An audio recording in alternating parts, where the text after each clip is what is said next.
شاندێکی ئەمریکایی خەڵکی منبج دڵنیا دەکاتەوە لەوەی کە شارەکەیان لە هێرشی تورکیا پارێزراوە. بڕیاری کۆبوونەوەی سەرۆک ترامپ لەگەڵ سەرۆکی کۆریای باکوور دەبێتە جێگای مشتومڕ لە واشنگتن. فەیسبوک ڕوبەڕووی ڕخنێکی زۆر دەبێتەوە بەهۆی نەپاراستنی زانیاری بەکارهێنەرەکانی.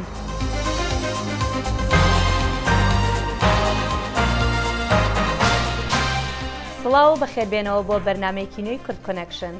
کورد کۆنەکشن بەرنامەکە ڕاستەوخۆیان دەنگی ئەمریکا ji واشنگتن بە سڵاو و ڕێزین گەرم دەگواردترین سەرەکەین بەڕێوەبەریا خوادا سەرۆک دۆناڵد ترامپ شیرەتوانی ئەولەهیان نیشتیمانی گوهرت و ئەو پۆستدا دیپلۆماتی بەرەیە ئەمریکا جۆن بالتن دە پەیامێکی تویتەرێدا سەرۆک ترامپ ڕاگەهاند و بالتن دێ جێ جەنەڕاڵ HR مەکماستەر بگرا. بالتن نوێنەری ئەمریکا بوو لە نەتەوێنێگرتی لە دەمی بەڕێوەبەریا جۆرج بۆش ئەو تێ ناسکردن وەکا پشتەوانی بەهێزیە مایتیکردنا ڕاستەوخۆیە ئەمریکا دێ کاروبارین سیاسەتێن دەرڤە و بەڕەوانیەدا بەری دەمەکی وی پشتنیازە عێریشان لەسەر کوریا باکوور کردبوو هەروەسا پەشیمانیە ژێ ڕێکەتنا ئەتۆمی دەگەل ئیرانێ. بڕیاری سەرۆک ترامپ بۆ کۆبوونەوە لەگەڵ سەرۆکی کۆریای باکوور کیم جۆن ئون بەبێ ئەوەی لە پێشدا کڵێشەی بەرنامەیەکی هەبێت دەشێت ڕێککەوتنی مێژووی لێ بکەوێتەوە و هەرچەندە بێمەترسیش نییە. خواستەکانی سەرۆکی کۆریای باکوور کیم جۆن ئون بۆ توێژکردن لەسەر کۆتایی هێنان بە پرۆگرامی چەکیناوکی وڵاتەکەی کە بۆ شاندی کۆریای باشوور دەڕیبڕیوە بنچینەی ئەو کۆبوونەوە چاوەڕوانکراوەیە کە لە نێوان کیم و سەرۆکی کۆریای باشوور مون جەی ئین و سەرۆکی ئەمریکا دانەڵد ترامپ بکرێت. هەرچەندە شارەزایانی کۆریای باکوور ئاماژەیان بەوە کردووە لە کۆنفرانسەکەی سیۆلدا ڕێبەرانی پیۆنگیانگ تێرمێکی نەهێشتنی ناوکیان بەکارهێناوە کە چەندین مانای تریش دەبەخشێت. وەها لێک دەدەنەوە داخستن یان سڕکردن یان ڕاگررتنی کاتی بێت یان بۆ پاراستن بێت یانیش پەکخستنی بە زمانی کۆریایی. زۆرێک گومان لەوە دەکەن کیم تەنها بە سڕکردنی یان بە ئاستێکی کەمکردنەوەی چەکی ناوکی و موشەکەکانی قایل دەبێت لە پێناو لابردنی سزای توندی ئەمریکا. کۆریای باکوور لە ڕابردووشدا داوای کشانەوەی هێزەکانی ئەمریکای لە کۆریا کردبوو وەکو مەرجێک بۆ دەستبەرداربوون یان سنووردارکردنی بەرنامەی چەکی ناوکی. بەوە ناچێت وڵاتە یەکگرتووەکانی ئەمریکاش بە هیچ کام لەمانە قایل بێت.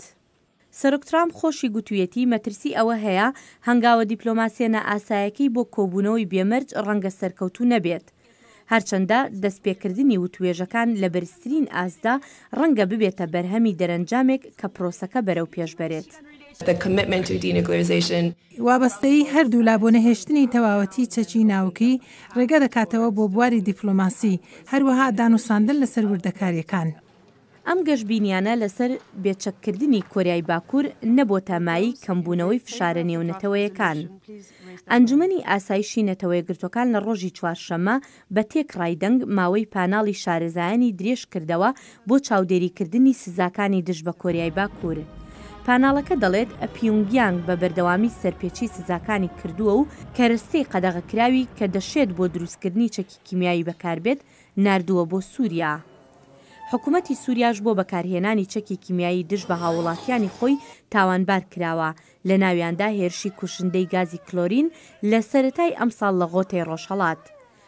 بەڵام کۆریای باکوور نکوڵی لەوە دەکات. هەروەکو چۆن چەند جارێک وتومانەتەوە کۆمارەکەی ئێمە چەکی کیمیایی دروست ناکات و ئەمبەر ناکات و دژی چەکی کیمیاییە. تێدیۆ هۆی ئەندامی کۆنگرێسیش بڕوا ناکات. ئێمە گومانی ئەومان هەیە ئەوان زیاتر لە 5,000 تۆن چەکی کیمیاییان هەیە. یۆهۆ لە میانەی وتوێژێکیدا لەگەڵ دەنگی ئەمریکا هیوای خواست کە چەکەکانی کیم جۆن ئون لە سووریا بەکار نەهاتبن. ئێمە هیوادارین ئەو چەکانەی کە ڕژێمەکەی کیم جۆنگ ئون داوێتی بە سووریا لە دژی خەڵکی بەکار نەهێنابن چونکە ئەمە دەبێتە گرفتەکی تری وتوێژەکان چونکە ئەمەیان تەنها ئەمریکا نابێت کە بڵێت کۆتایی بەمە دەهێنێت ئەمە بۆ هەموو جیهان هێلی سوورە. وامەزەندە دەکرێت کۆریای باکوور نزیکەی 30 چەکی ناوکی سەدان موشکی مەودا مامناوەندی و مەودا درێژی هەبێت و بەردەوامیشە لە بەرهەمهێنانی پارچەکانی لە هەردوو ڕیاکتۆری ناوکی یۆنگ بیۆنگ و کارگەنیهێنەکانی پیتاندنی یۆرانیۆمی. دوێ ڕوودانێکدا وەسا دیارە گرتنە بارەمتەیان بە دە بازارێکی باژارێکی فەرەنسیدا 3 کەس هاتنە کوشتن و دوێن دیژی بریندار بوونە. باوری هەیە کوچەکداری تەقەکری ملیتانەکێ کۆمەڵا دەولەتە ئیسلامی داعش بە مەزنەکار بدەستن حکومەتی دەبێژن لێ کۆلەر وەکە کارێکی تیرۆریستی سەردەرێ دگەل وێ سەرهاتیە دکن.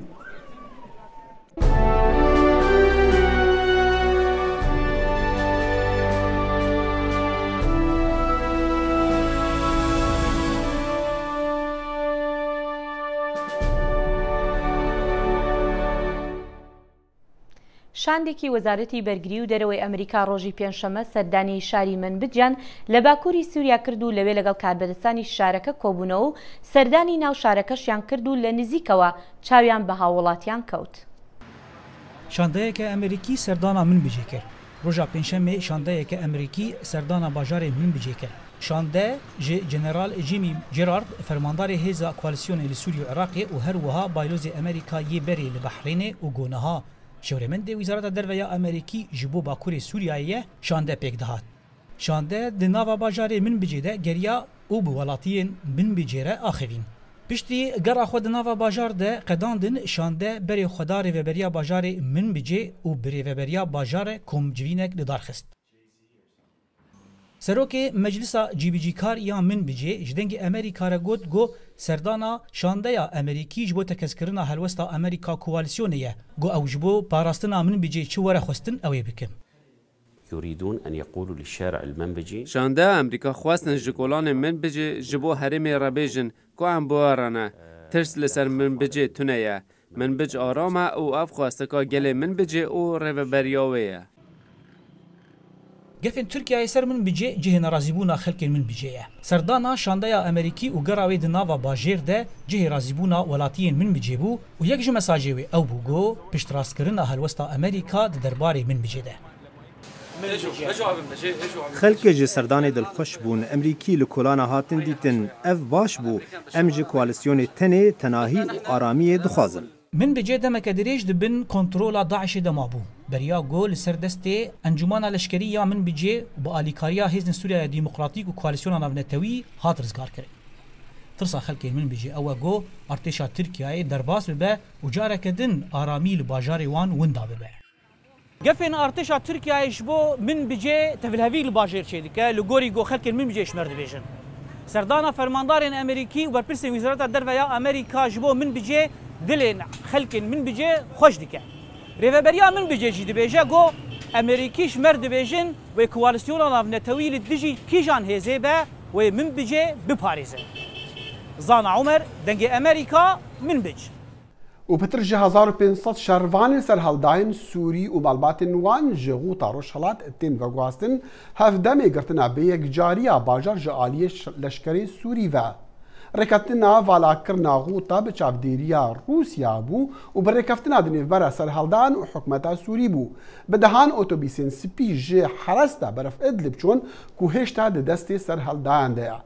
Komandarên serhەڵdayan dibêjin çend roj divên ji bo valakirina bêyekcariya vî bajar. Pitir ji 1500 kesan jî di şerên Ghûta de hataniha hatine kuştin. لە پاش گرتنی ئەفرین تورکیا هەڕەشەی زیاتر لە ناوچەکانی ژێردەسەڵاتی کوردەکان لە باکووری سووریا دەکات. لە کاتێکدا کاربەدەستێکی کورد دەڵێت ئێمە بێهیوا بووین لە هەڵوێستی رووسیا لەسەر ئەفرین. Gefên Tirkiye dijî Herêma Kurdan li Bakurê Sûriya li Sinûrê Kantûna Efrînê ranawestet. Serokkomarê Tirkiye dibêjitin piştî Efrînê hêzên me wê rûyê xwe bikine Minbicê û heta Qamişlî û eger pêdivî bit bo Bakurê Iraqê. Astenga hember Tirkiye li Minbicê û tevaya Rojhilatê Firat hebûna hêzên Amerîkayê li dema Rûsya çira kesk bû Tirkiye helkir da derbasî Efrînê bibit û ev wekû hevserokê berê YP'ye de dibêjit.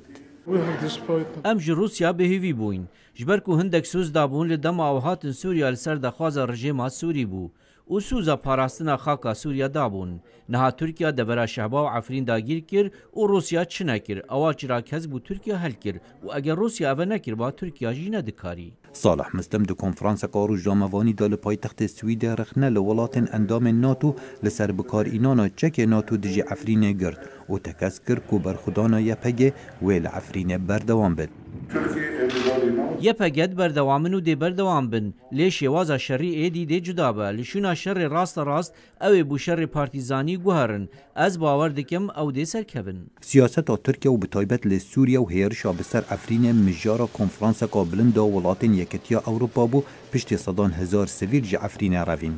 Di konferanseka hevbeş ya Wezîrê Derveyê Almanya û Wezîrê Derveyê Hollanda got ما هەلبەت لەسەر ڕەوشە نەخۆش یا ئەفرینە ئاخف و ڕەوشە مرۆڤان یە لەوێرێ و ئەم قایلین ku divê Tirkiya pêgirî bi qanûnê nêvnetewî bike. Biryareka civata ewlekariyê bo ragirtina şerî li Sûriya heye û Tirkiya pêgiriyê pê naket.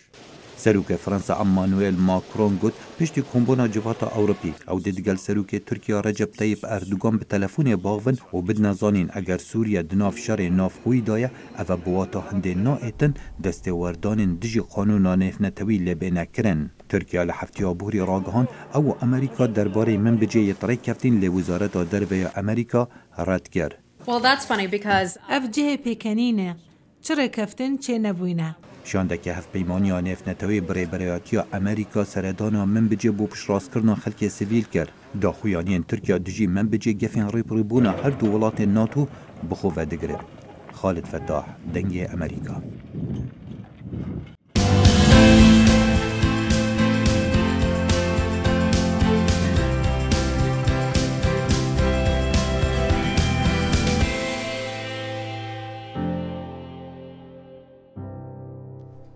کریزên aborîn Herêma Kurdistanê hejarî û rewşa xerapa jiyanê karîgerî kiriye ser tev layenên jiyana xelkê herêmê û derdên wan jî mezintir dikin.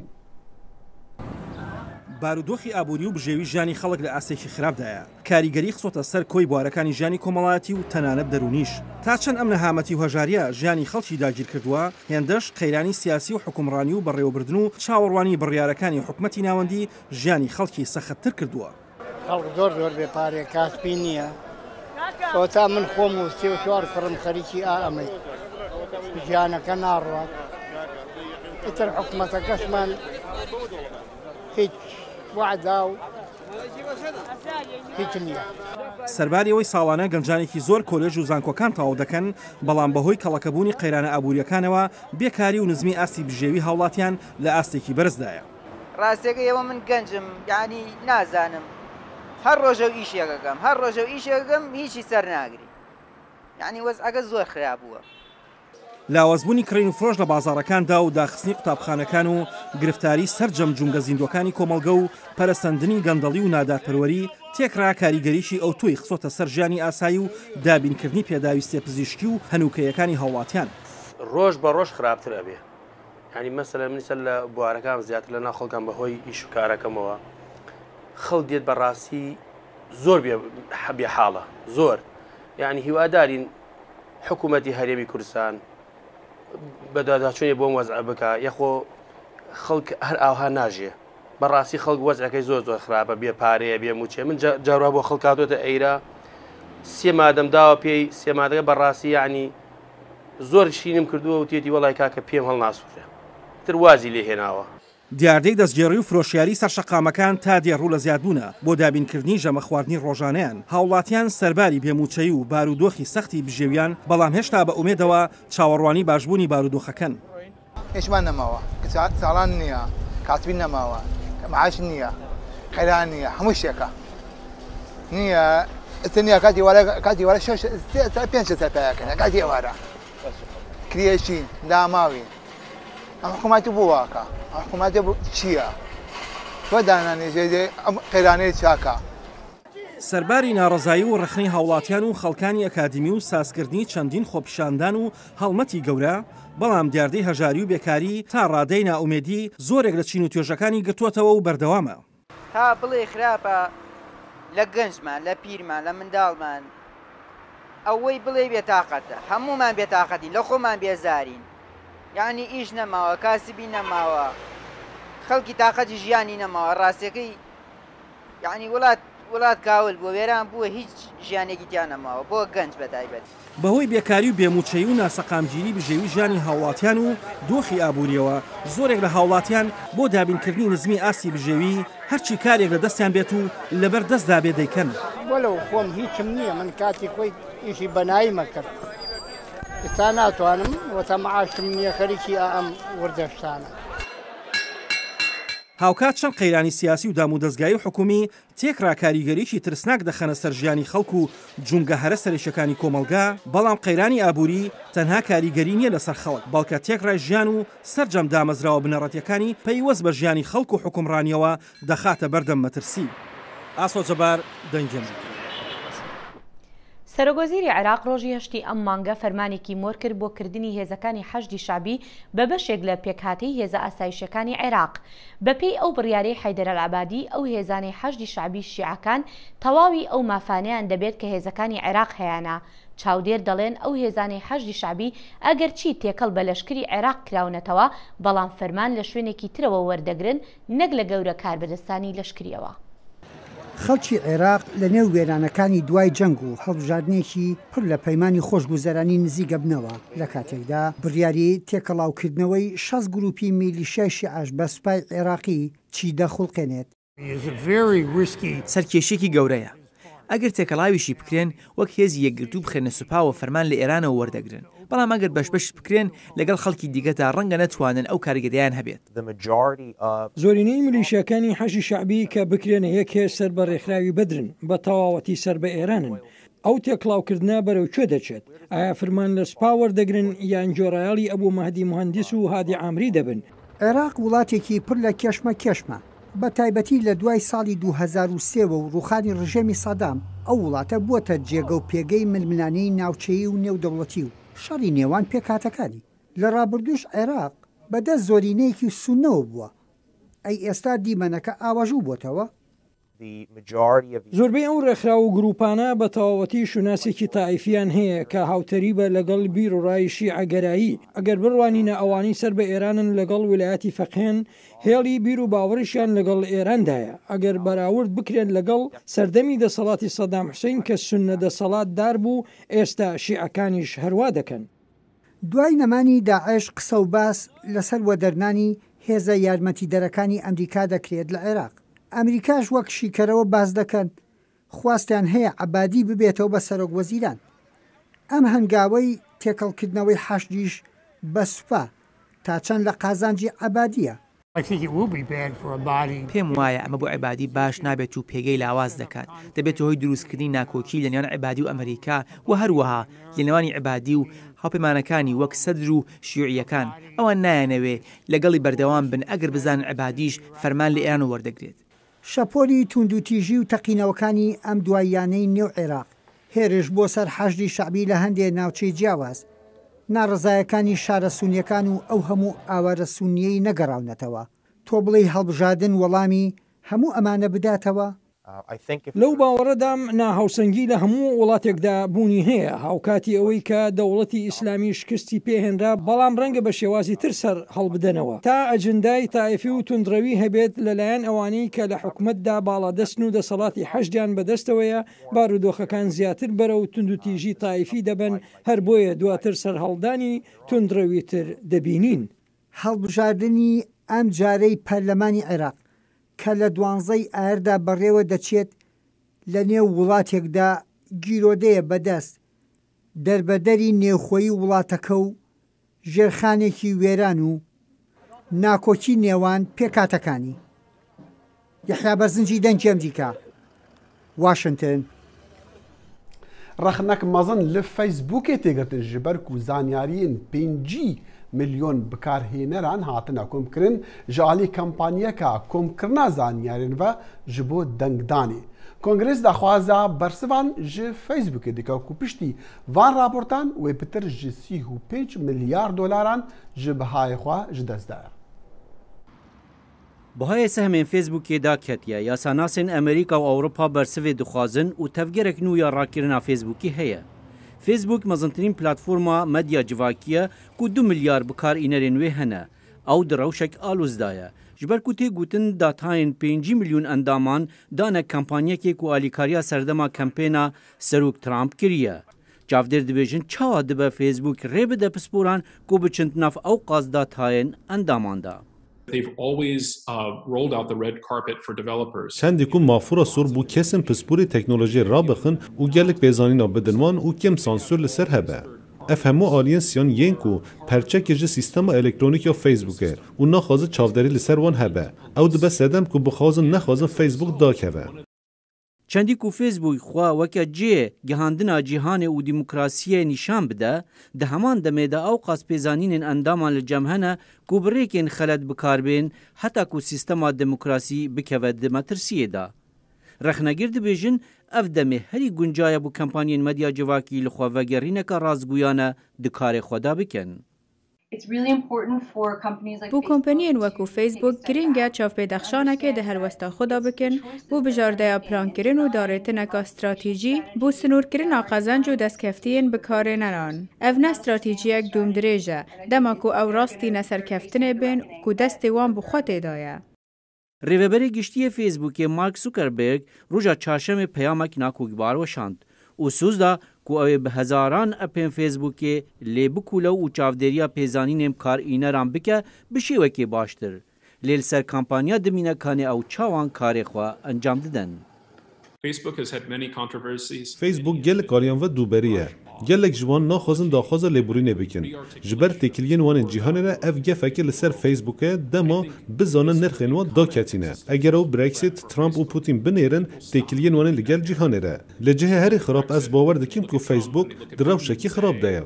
فیسبوک و 2 میلیارد بکار اینر لهمبر در بازبونا ده ازمونکی دا روپرینه.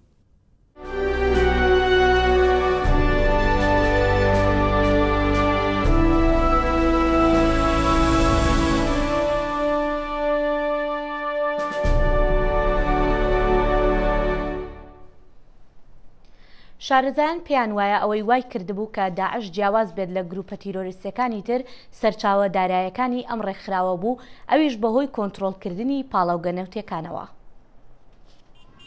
ڕێکخراوی داعش کە ڕێکخراوێکی تیرۆریستی توندڕەو بوو بە درێژایی ماوەی حکومڕانی لە ناوچەکانی ژێردەستیدا سوودێکی زۆری بینیوە لە بازرگانیکردن بە نەوت و غاز و فرۆشتنیان لە ڕێگەی قاچاخەوە و شارەزایان پیان وایە ئەو پارەی کە داعش لە ڕێگەی فرۆشتنی نەوتەوە دەستی دەکەوت بڕبڕەی دارایی پشتی ڕێکخراوەکە بووە و سیستەمی داراییان وای کردووە داعش لە هەموو ڕێکخراوە تیرۆریستیەکانی تر جیابێت. ئابووری یان دارایی یەکێک بوو لە پاڵنەرەکانی دەوڵەتی ئیسلامی. ئەوان پێیان وا بوو باشترین ڕێگە بۆەوەی گەشە بکەن ئەوەیە دەست بەسەر ئەو سەرچاوانەدا بگرن. ئەوە زۆر گرنگ بوو بۆیان چونکە ئەوان یانویست ئەو وێنەیە پیشانی خەڵک بدەن کەوان نەک تەنها لە ڕووی توندوتیژیەوە بەهێزن بەڵکو لە ڕووی دارایی و پارەشەوە وجودیان هەیە. بەڕێوەبردننی دارایی ڕێکخراوی تیرۆریستی داعش بە 3 قۆناغدا تێپەڕیوە و هەر قۆناغێک کەسایەتیەک بەرپرسیاری دارایی ڕێکخراوەکە بووە کە 2 دانە لەو کەسایەتیانە ئەفسەری هەواڵگری عێراق بوونە لە ڕژێمی سەدام حوسێندا. قۆناغی نیسانی 2013 بۆ ئایاری 2015 ئەبوو ئوسامەی تونسی بەڕێوەبەری دارایی بووە لەم قۆناغەدا بەدەستی هێزەکانی ئەمریکا لە ڕۆژهەڵاتی سووریادا کوژرا. بەرپرسیارەتەکەی کۆکردنەوەی پارەی نەوت و غاز و ناردنی بۆ دەرەوە بۆ وەبەرهەمهێنان بوو. لە قۆناغی دووەمدا کەسێک بە ناوی ئەحمەد سەبعاوی ناسراو بە ئەبوو ئەنەسی عێراقی بووەتە بەرپرسی دارایی کە خەڵکی موسڵە و لە دەستگای هەواڵگری ڕژێمی سەدام حوسێندا کاری لێپرسینەوەی کردووە. ئەبوو ئەنەسی عێراقی هەستاوە بە ئەنجامدانی خۆمایەدارکردن و ویلایەتەکانی دەوڵەتی ئیسلامی ناچار کردووە لە عێراق و سووریادا کە پشت بە دارایی خۆیان ببەستن. ئەم کەسایەتیە لە سەرەتای ساڵی 2017دا لە دەیرزووری ڕۆژهەڵاتی سووریا لەلایەن هێزەکانی ئەمریکاوە کوژرا. دواتر ئەبوو عەلی شایب ناسراو بە نوعمان نوعێمی شوێنی گرتەوە کە ئەویش بەرپرسی هەواڵگری بووە لە ڕژێمی سەدام حوسێندا و لە نێو داعشدا توانیوێتی پەیوەندی ناو و دەرەوەی ڕێکخراوەکە بەیەکەوە ببەستێتەوە لە چوارچێوەی دیوانی بەیتولمالی ناوخۆیی ڕێکخراوەکە بەڵام ئەویش لە ساڵی 2017دا کوژرا.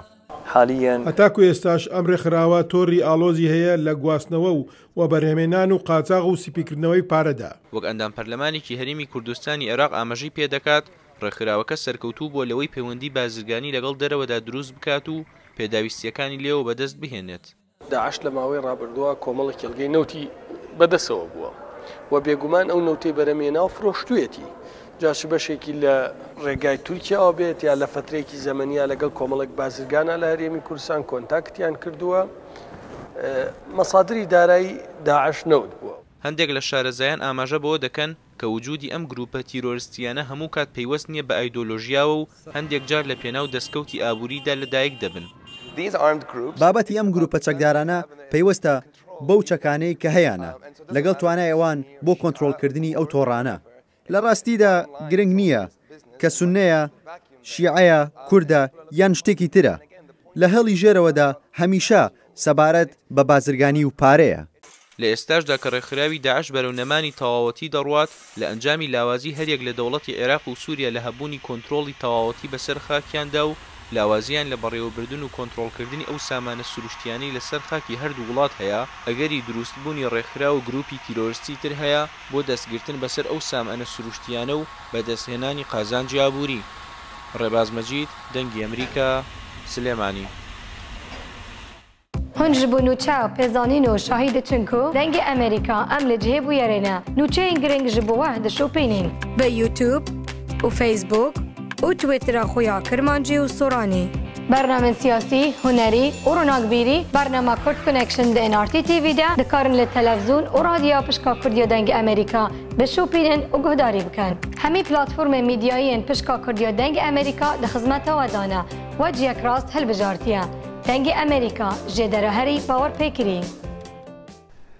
دیارە ڕەوشە مافی مرۆڤان لە تورکیا ژی بابەتە گرنگە کوونها میدیا دەتێ بەحسکردمە راپۆرتێک لەسەر مایتیکرد یانژی ڕەوشە مافی مرۆڤان لە تورکیا هەیە. پشتی داربەیە لەشکری یا لە تورکیا بە هەزاران کەس هاتن بنچافکردن و هەروەها بە هەزاران کەس ji karê xwe hatin dûrxistin. Li ser bûyerên li Tirkiye qewme Komîsyona Mafên Mirovan yan netewên yekgirtî raportekî weşand û balkêşandin li ser binpêkirina mafên mirovan. Nêzik sed jinên hatin girtin du canîne an jî nû bûyne dayîk. Piraniya wan bi peywendiyên zilamên wan ve hatine girtin, em ên ku bi tawanên terorê hatin desteserkirin. Her wa hindek jinên hatin desteserkirin bi zarok ve hatine girtin, hindek zarok jî ji wan hatine qetandin. Çi girêdayiya van tiştan bi ewlekarkirina welat ra tune ye. Di vî demê de zîdetirê 100 rojnamavan hatine girtin. Herwiha bi dehan beşin çapemenê jî hatine girtin û zordestiya li ser çapemenê jî hîn berdewam e. Hevalên me ev demek dirêje ji karên xwe ji hezkiriyên xwe û ji azadiya xwe didorin. Em dixwazîn hevalên me bidin me em ji vê derê cuda bibin. Zêdetirî 106 rojnamavan di girtî gihandane. Bi vê jimarê Tirkiye weke zîndana herî mezin ya rojnamavan e li cîhanê. Piştî darbeya leşkerî çendîn cara rewşa awerta hat îlan kirin û ev yek jî hîn berdewam e. Devleta Tirkiye ji bo amedekariya vê darbeya leşkerî rêxistina Fethullah Gülen tawambar dike. û operasyonên gelek firajil li ser vê rêxistinê pêkaniye. Gelek şîrovekarên siyasî dibêjin hikûmeta Tirkiye vê darbeya leşkerî ji bo binpêkirina opozisyonê wek hêcetekê kartîne. Di raporta Komîsyona Mafên Mirovan yan netewên yekgirtî de bal li ser vê yekê hat kêşandin. Dirêjkirina rewşa awerta dibe sedema bi hizaran kesan bêhne binpêkirin û bi keyfî maf têne tenkirin. Jimara bilind ya girtiyan, ji kardûrxistin, dirêjkirina rewşa awerta xemgîniya li Tirkiye zîdetir dike.